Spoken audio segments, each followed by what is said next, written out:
Pues de economía vamos a hablar. Cuando nombra la palabra economía parece que el tema en cuestión pues va a ser complicado, ni mucho menos porque hay personas que lo hacen tan sencillo y tan fácil que da gusto conversar con ellos, como es el caso de nuestro siguiente invitado, es Miguel Ángel López Mendo, habitual contertulio de la casa y por supuesto un conocedor dentro de la economía sin precedentes. Miguel Ángel, buenas noches. Hola, buenas noches, Javier, ¿qué tal? Bienvenido a la que es tu casa. Sabes que llevamos contigo colaborando, bueno, llevas tú colaborando con nosotros muchísimos años, ¿no? Pues y siempre sí, estamos encantados. Bueno, es un placer. Yo creo que empezamos con la crisis anterior, en el 2008. Ya ha pasado, ¿verdad? Pero vamos, es un placer estar contigo. Pues vamos a hablar precisamente, bueno, de hecho, yo con Miguel Ángel nos une una relación desde la época de Antena 3 Radio. Estamos hablando de hace más de 25 años, 30 años posiblemente, Miguel Ángel. Sí, sí, porque estaba en calle Bernal del Castillo. Sí, me acuerdo que en una ocasión, fíjate que estábamos hablando de una crisis terrorífica entonces, con un 25% de paro, era el año 93, porque yo participaba en programas con Antena 3 a nivel Antena 3 Radio, que había entonces, ¿no? Y lo hacía por teléfono, pero cuando estaba en una ciudad donde había, el caso de Medina, ¿no? Donde había una emisora, pues aprovechaba y iba a la emisora, que estaba Maribel y demás, ¿no? Y entonces había una tertulia que era con un senador que murió de Caviedes, y otro señor que era del PSOE, Arévalo. Y un detalle que me acuerdo, que me comentaste, estaba subiendo fuerte las bolsas en el año 23, cuando teníamos una época trágica para la economía, ¿no? Y el presentador entonces decía, hombre, con lo mal que está la economía, ¿por qué sube tanto la bolsa? Y entonces dije, el año 23, porque estamos a las puertas de una década prodigiosa. Era una época electoral, claro, a uno de los senadores casi le faltó pegarme, ¿no? ¿Cómo se le ocurre decir que estamos a una época de cuando tenemos un 25% de paro, ¿no? Y lo que estaba adelantando las bolsas, como siempre, era a la bonanza económica que vino después. Pues hablamos de por eso aún me acuerdo. Años. Y estamos hablando del año 93. Casi 30 años. En Bernal Díaz, sí. Bueno, pues en estos 30 años hemos conversado mucho con Miguel Ángel y siempre que ha hecho una predicción, el 100% de veces, pues ha dado en el clavo. Queremos conocer el futuro que tenemos, un futuro no muy lejano, ¿no? En cuestiones económicas, ¿cómo lo ves, Miguel Ángel? Bueno, mira, el presente y el futuro, ¿no? El presente, cuando indiqué aquí, al principio de la crisis, que la razón de esta crisis era un problema médico y, por tanto, que la economía no se podía recuperar hasta que no se controlara el tema médico, en este caso del virus, ¿no? Que era la gran diferencia con otras crisis que son típicamente económicas. ¿Y cuándo llegaremos a una normalidad? Pues cuando ocurra que los abuelos, con toda la tranquilidad, puedan llevar a sus nietos al colegio. Porque ahora no es un problema económico. Es decir, es un problema, dependemos de dos. Primero del virus, y vamos a depender de cómo venga el virus, y ya vemos las consecuencias, ¿no? Fíjate que este año se preveía muy bien, este año para este año, y ya desde algunos países, en fin, los mejores clientes del turismo, ¿no? Abrían las manos, ya se podía, los hosteleros en Baleares, en Canarias y demás, empezaban ya a frotarse un poquito las manos porque había reservas, ¿no? Fíjate que han sido mucho más duros que aquí. Cerraron hostelerías, cerraron peluquerías, empezaron a abrirlas. De repente, a los 4 días te viene una ola, o el virus sudafricano o el anglosajón, han vuelto a cerrar, las reservas se han cerrado, o incluso aquí en Castilla y León, ¿no?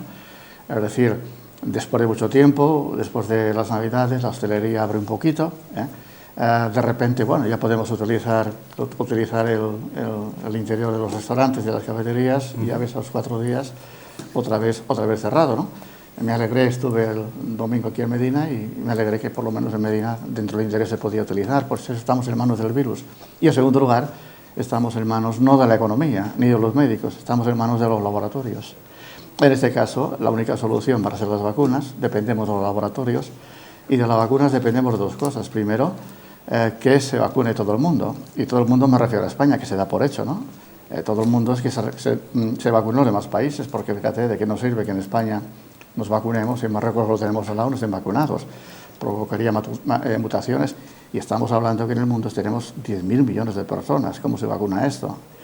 Esto en primer lugar, y en segundo lugar vemos en el terreno la eficacia de la vacuna económica, porque claro, desde tu punto de vista, decimos, si hay países que están vacunando muy bien y están rebotando el virus, ¿no? Y se dice, hombre, es que la gente ha bajado la guardia. Hombre, es que de nada me sirve que me vacunen y que tengamos que seguir estando en casa. Por eso estamos en manos, evidentemente, del virus y de los laboratorios. ¿Habría sido bueno, por ejemplo, Miguel Ángel, haber apostado en bolsa precisamente por estos laboratorios, por el Pfizer, por Moderna? Sí, bueno, siempre cuando unas empresas caen en bolsa, otras suben, ¿no? Es un equilibrio, ¿no? Y en estas épocas, las que han subido bien, han aguantado bien, han sido precisamente algunos laboratorios, por el tema, claro, algunos laboratorios. Es decir, en bolsa sube todo lo que en el futuro va a haber una riqueza económica, ¿no? Por ejemplo, han sido los laboratorios, han sido las renovables, todo lo que es energéticas han aguantado muy bien, porque es otra historia, ¿no? Ha subido muy bien, estamos en la época de ello, ¿no? E incluso valores de logística, bueno, por citar la más popular para todos, Amazon, ¿no? Amazon ha duplicado, casi triplicado en bolsa. Y hay un sector que en bolsa se nota menos, pero que es un brote verde, que es la construcción. Es decir, la construcción, al margen de los supermercados y todo esto, ha sufrido todo lo que significa salir a la calle, ¿no? Pero la construcción es un brote verde y podría ser un sector como la esponja, que asimile el paro de la hostelería. La hostelería y el turismo vamos a tener para años. Se están vendiendo hoteles ya. Vamos a tener para años lo malo, ¿no? Y mira, en todas las crisis, cuando un sector sube o baja, por ejemplo, en el 2002, ¿no? Fue una crisis más suave. Y nosotros no sufrimos porque fue una crisis, ¿te acuerdas? La burbuja de Internet. Sí. Y en España, en aquellas años, Internet nos pillaba muy lejos, ¿no? Pero sufrió mucho Alemania, por ejemplo. Alemania lo pasó muy mal por la fusión alemana. No lo habían hecho bien. Y es cuando los seres humanos funcionamos por palos. Y es cuando Alemania, por este problema, hizo las cosas bien. Año 2002, mercado laboral, etcétera, etcétera, etcétera. Cuando vino la crisis actual, les ha pillado bien. Nosotros, ¿qué pasaba? Que sufrimos poco. ¿Por qué? Porque en contra de la tendencia subió la construcción. Fíjate, personas que nos estén escuchando alrededor con la construcción empezó a arrancar en el 96, dura 5 años, hasta el 2001. En el 2002 se pensaba que iba a caer, pero por esas circunstancias arrancó. Y no paró 5 años más hasta el 2007. ¿Qué pasa? Que en España no sufrimos gracias a la construcción. Viene la crisis del 2007, todo lo contrario, ¿no? Sufrimos fuertemente por la construcción. Y nos salvó un poquito a partir del 2008 el turismo, porque había países de fuera que no lo pasaban tan mal como nosotros y venían. Ahora, ¿qué pasa? Esto es lo contrario. Estaba sufriendo fuertemente la hostelería, vamos, el turismo en general, la hostelería particular. Y la construcción está aguantando. Mira, está aguantando muy bien la de segunda mano, las reformas, y la nueva. Las reformas, el otro día les pasará a muchas personas que nos están viendo, llamaron a los albañiles para una chapucilla. Y me dijeron, siento, Miguel Ángel, tienes que poner en la cola. Es que no paramos, estamos a tope. Y es verdad, están a tope. ¿Por qué? Porque salimos menos de casa, ahorramos más porque no podemos gastar. Y esto hace que lo que sea, incluso comerciantes de Medina que nos estén viendo de la ropa, ¿no? Pues la ropa de calle sufre más, la ropa de casa pues aguanta mejor, ¿no? Y lo que está tirando fuertemente es la construcción nueva. Fíjate, cuando empezaron la construcción nueva, decíamos aquí hace años, en 2013 empezó la recuperación lenta de la economía. 2015 comenzó la recuperación rápida. La recuperación rápida es cuando ya se crea empleo, y cuando yo tengo empleo voy a comprar piso. A partir de ahí comenzó la crisis, la recuperación de los pisos nuevos, ¿no?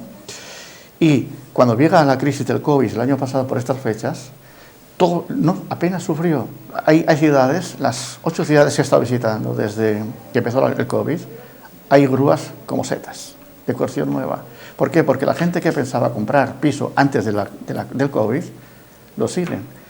Por eso están tirando fuertemente. Y digo que podría ser la esponja que absorba todo contra la hostelería. ¿Por qué? Porque en España los extremos no valen, ¿no? En el año 2006-2007 llegamos a construir 600.000 pisos. Y en los Estados Unidos es una exageración. Pero tampoco era normal que construyéramos 35.000, ni una cosa ni otra. Estamos construyendo ahora 100.000 pisos más o menos. Podemos llegar hasta los 200.000. Si las cosas se hacen bien, si la burocracia de ayuntamientos, etcétera, etcétera, etcétera, funciona bien, la construcción podría ser un brote verde y podría ser absorber un poquito el empleo, ¿no? Miguel Ángel, ¿vamos a estar ahora peor que con la crisis del año 2007? ¿O está peor, mejor? ¿Cómo vamos a estar? Mira, ni es mejor ni es peor. Lo bueno y lo malo de las dos crisis. 2007, ¿no? Por eso aquí mismo, ¿no?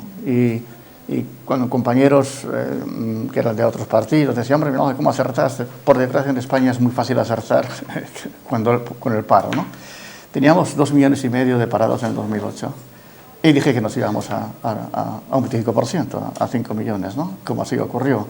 ¿Por qué? Porque una crisis económica más o menos lo puedes calcular, ¿no?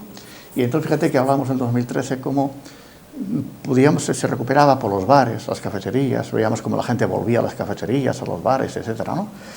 Y entonces una crisis económica lleva muchos años, pero la puedes un poquito controlar. ¿Sabes lo que es? En una crisis estamos hablando de una crisis médica, que no controlamos. Por ejemplo, tenemos que meter medidas para reactivar la economía. Y una de las medidas, por ejemplo, ya que hablamos de hostelería, ¿no? Sobre todo los restaurantes, porque dentro de la hostelería, los tres, cafeterías, restaurantes y los hoteles, lo más delicado, lo más peligroso son los restaurantes. Por eso se cierran cientos y miles cada vez que hay una crisis de restaurantes, ¿no? Entonces meten medidas de estímulo. ¿Qué se dice? Pues bueno, ¿cómo ha pasado en Alemania? Por ir a los hoteles, pues valía 100 la habitación, ahora vale 50. En una crisis económica eso funciona. Porque hay gente que lo pasa muy mal, no tiene empleo, pero hay gente que está bien, por tanto aprovecha la oferta. Pero fíjate ahora, ¿no? Se dice, bajamos de 100 euros a 50. ¿Y de qué me sirve que me baje la habitación si no puedo salir de casa, no puedo viajar? Por eso son crisis diferentes. Lo normal es que sea más suave que la anterior.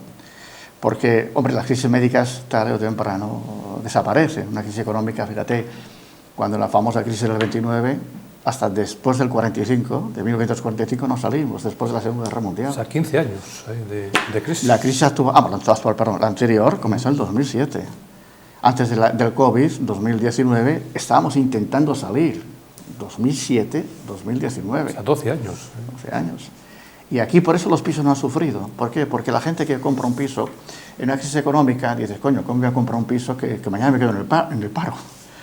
Pero aquí se piensa que es transitorio, que es un virus, y tarde o temprano. ¿Qué es la gran diferencia con el virus de la famosa gripe española, ¿no? Que lo explica muy bien el sacerdote de Carpio, señor Rubio, sí. Porque su padre falleció con muchos años y aún de niño, como fue aquello, ¿no? Y fue una crisis terrorífica, es decir, desde el punto de vista de la mortalidad, murieron 50, se calcula, de 50 a 100 millones, pero fue un virus muy rápido, venía, destrozaba una ciudad y pasaba. ¿Qué pasa con esta crisis? Por eso estamos pasando tan mal. Viene y se queda. Y se incuba y ahí se queda. Y por eso, como estamos en manos de un problema médico, no sabemos. Ahora, lo normal es que sea más suave. Miguel Ángel, lo último. Calviño rebaja el PIB de 2021 del 9,8% al 6,5% por la debilidad del inicio del año. Sí, la verdad es que esta frase tiene una parte buena y una parte mala, ¿no? Primero, hemos dicho que estamos en manos del virus, por tanto no se puede hacer predicción de estas cosillas. Segundo, mira, la economía cuando sufre es como un muelle, ¿no? Cogemos un muelle, lo aplastamos, lo soltamos y el muelle salta. ¿Cuánto va a saltar el muelle? Depende de la cantidad que lo hayamos aplastado. En una crisis económica es igual. Cuando viene una crisis, lógicamente como un muelle, la economía se hunde. Cuando la economía empieza a ver algo bueno, evidentemente la economía se estira. ¿Cuánto se va a estirar? Normalmente podemos recuperar la mitad de lo que hemos sufrido. Si hemos caído 12 puntos en España, pues podemos subir hasta 6, ¿no? Ahora bien, cuidado que estamos en épocas electorales. Hay elecciones en Madrid el mes que viene, ¿no? Y entonces, ¿qué pasa? Ahora ya no hablan los ministerios de Economía y de Sanidad, hablan los publicistas del gobierno. Y el gobierno le dice al presidente del gobierno lo que tiene que decir, etc. ¿Y qué pasa? Que hemos escuchado estos días. España es el país que más va a crecer del mundo, junto con los Estados Unidos. Pero claro, lo que nos dicen es que somos los que vamos a subir más porque somos los que hemos sufrido más. Es como algunas comunidades, ¿no?, donde el empleo es muy alto. Decimos, estamos recuperando porque lo hemos hecho bien. No dudo que lo hayan hecho bien. Pero claro, ¿por qué suben tanto el empleo? Porque el castigo ha sido más fuerte, ¿no? Y luego está el tema de la ministra, que tengo todo mi respeto porque es una alta funcionaria, lo he comentado, son de lo mejorcito que hay en el gobierno, la ministra de Economía y el ministro de Trabajo, de Seguridad Social, ¿no? La verdad es que no entiendo muy bien qué hacen ahí, porque con la preparación que tienen, que estén aguantando, lo que están aguantando chaparrones, a 4 perroflautas, no lo entiendo, pero bueno, además en un momento que ni uno ni otro tienen problemas ni laborales ni tienen problemas políticos, no aspiran a la política, ¿no?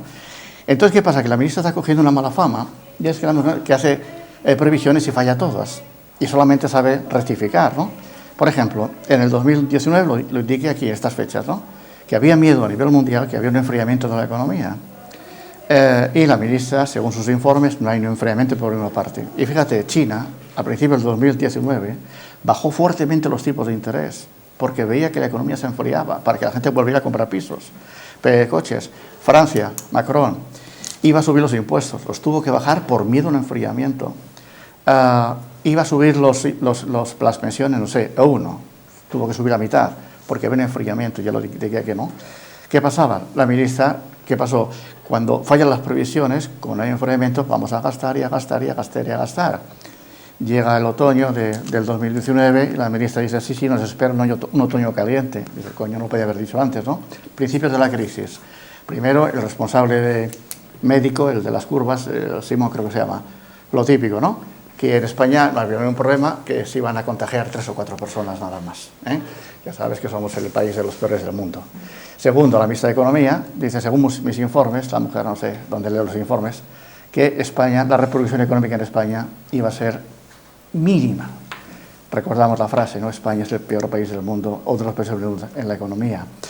¿Y qué pasó? Que para este año hizo las previsiones que íbamos a crecer el 9%. Pero que para las previsiones es como si ahora nosotros decíamos, bueno, voy a gastar, voy a comprar un piso, voy a comprar un coche, porque en Navidad me va a tocar el gordo. Oye, espera que te toque el gordo y luego compras piso. ¿Qué pasaba? Hace unas previsiones de que iba a haber una gran recuperación. Y todas las instituciones están diciendo que eso es ciencia ficción, que la situación es muy delicada. Pensó que íbamos a crecer el 9%. Al principio, ahora ya, evidentemente, el 6%. ¿Por qué? Porque, evidentemente, al principio se venía bien, llegan los virus, una ola, otra ola, llega la Filomena, el tema de la nieve. ¿Y qué pasa? Que estas previsiones fallidas tienen una repercusión muy fuerte en el empleo. Porque cuando tú dices voy a crecer, empiezas a gastar. Cuando luego no creces, no te toca la lotería, no tienes dinero. Y, como siempre, ¿a quién se lo vamos a quitar? Siempre a los jóvenes. Por eso la parte positiva, vamos a crecer, se piensa, cuidado, estamos en manos del virus, que vamos a crecer el 6% para el semestre que viene. Este semestre ya está perdido, estamos en abril, ya está perdido, porque han tenido las restricciones. Es verdad que a poco que el virus se recupere y a poco que el turismo trabaje, lógicamente van a ser muchos millones de personas que van a venir, y esto podría hacer que la economía se recuperara. Y recuerda, cuando hablamos de economía no estamos hablando de bolsa y de empresas, que también. La economía, ¿qué es? Es que los medineses y los comarcanos podamos comer todos los días, y la única forma de comer todos los días es que tengamos trabajo. Por eso, las previsiones siempre entre palillos y teniendo en cuenta que es un problema, que es el virus, que no podemos controlar. Un problema mundial. Yo no sé si otros países van a salir más fácilmente que nosotros. Sí, normalmente siempre. España es el país que siempre peor sale, ¿no? Quitando el 2002, gracias a la construcción. Fíjate que una noticia, ¿no?, que se daba hace tiempo, ¿no? España será la economía más castigada del mundo, siempre es igual, ¿no? Entonces, otros países, primero, porque son países más ricos. Matías, eso lo publica el diario Expansión. Sí. Expansión, ¿por qué ideología se mueve, más o menos? No. Expansión ahora es del Grupo del Mundo, de la misma editorial, ¿no? Y digo Expansión, cualquier periódico venía a noticias porque era lo que se decía, ¿no? Y por eso somos los que más sufrir, tenemos menos recursos. Fíjate, por eso las ayudas, los fondos de inversión los fondos que van a venir a Europa, los más fuertes son para Italia y para España. Son 140.000 millones, porque somos los más pobres, ¿no? Y entonces, ¿qué pasa? El miedo que hay en Europa, no por los políticos, por los ciudadanos, es que van a ser los españoles con este dinero, porque tenemos la fama del sur de Europa. En Italia, pues dieron un poquito más de confianza porque entró Draghi, ¿no? Y Draghi es muy conocido. Pero en España hay mucho miedo. Ya ves, la casa está la compañía aérea Plus Ultra, ¿no? Que nadie sabe qué es, y se le ha dado un montonazo de millones de... Y lo que piensan es que lo ideal es que ese dinero se dedicara a hacer reformas, pensiones, laborales, etcétera, para que la economía española fuera más competitiva, para que no sufriéramos tanto. El miedo que hay es que lo gastemos a tutiplé, como siempre. Nos quedan 2 años o 3 para las elecciones. El miedo es que se meta ese dinero para ganar elecciones.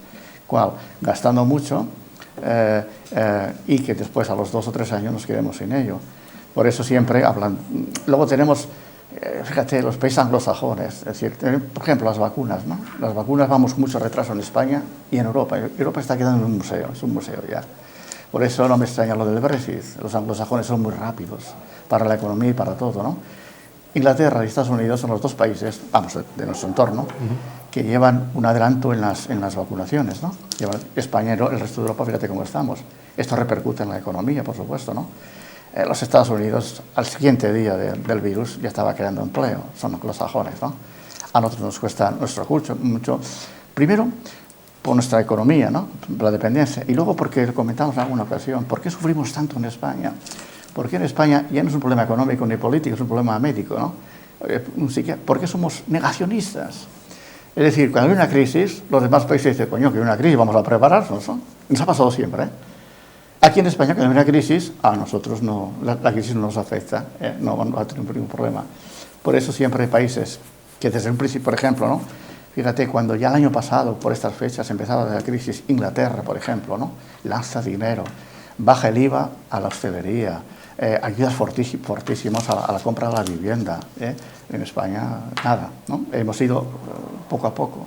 Por eso es normal que estos países se recuperen antes que nosotros, por esa mentalidad de enfrentarse a la crisis enseguida. ¿Sí? El que ayuden tanto a la hostelería, ¿esto viene bien para animar un poco, o levantar cuando menos ahí a un sector que está de los más perjudicados?